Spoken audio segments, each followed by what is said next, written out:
Keraguan publik terhadap agenda pemberantasan korupsi kembali menguat di awal pemerintahan Presiden Prabowo. Skeptis ini bukan lahir dari sentimen emosional, melainkan dari serangkaian fakta politik dan kebijakan yang dinilai belum menunjukkan terobosan nyata. Harapan publik sejak awal sangat tinggi.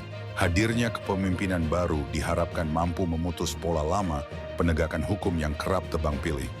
Namun, seiring waktu berjalan, realitas yang terlihat justru menimbulkan pertanyaan mendasar tentang keseriusan negara dalam memerangi korupsi. Salah satu sumber utama keraguan publik adalah belum disahkannya Undang-Undang Perampasan Aset. Padahal regulasi ini selama bertahun-tahun dipandang sebagai instrumen krusial untuk menutup ruang aman bagi koruptor. Tanpa mekanisme perampasan aset yang kuat, pemberantasan korupsi hanya berhenti pada hukuman badan, sementara hasil kejahatan tetap berpotensi dinikmati melalui berbagai celah hukum. Bagi publik, mandeknya undang-undang ini menimbulkan kecurigaan.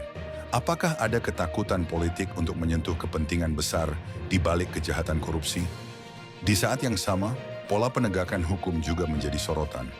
Pemerintah terkesan lebih menonjolkan peran Kejaksaan Agung dalam pemberantasan korupsi, sementara penguatan KAPK belum terlihat signifikan.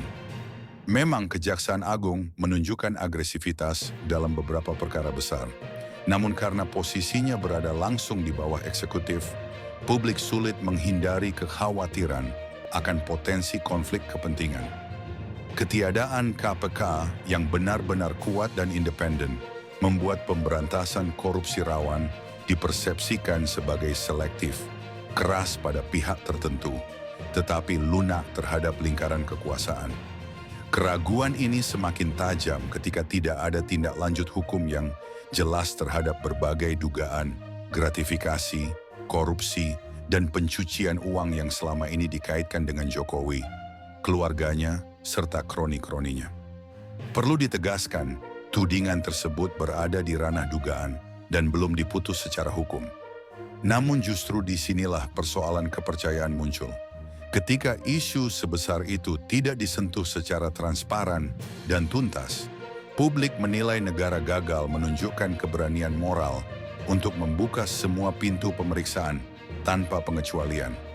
Dalam pengalaman kolektif masyarakat Indonesia, pola seperti ini bukan hal baru. Pemberantasan korupsi seringkali terlihat tegas ke bawah, tetapi penuh kehati-hatian ketika menyentuh aktor-aktor yang memiliki kedekatan politik. Ketika pola lama ini tidak diputus secara nyata, skeptis publik menjadi reaksi yang rasional, bukan sikap anti-pemerintah. Tanpa langkah simbolik dan substantif, seperti pengesahan Undang-Undang Perampasan Aset dan penguatan KAPK, narasi perang melawan korupsi mudah dipersepsikan sebagai slogan belaka. Pada akhirnya, skeptis publik terhadap pemberantasan korupsi adalah cermin dari krisis kepercayaan yang belum diselesaikan. Presiden Prabowo masih memiliki ruang politik untuk membalikkan keraguan ini menjadi legitimasi yang kuat. Namun itu hanya mungkin jika negara berani menempatkan hukum di atas kepentingan siapapun, termasuk mereka yang berada di lingkaran terdekat kekuasaan. Tanpa keberanian itu, pemberantasan korupsi akan terus dipertanyakan, dan keadilan hukum akan tetap menjadi janji yang terasa jauh dari kenyataan. Menurut Anda, apakah skeptis publik ini masih wajar sebagai bentuk kontrol terhadap kekuasaan, atau sudah menjadi tanda bahaya bagi masa depan penegakan hukum di Indonesia?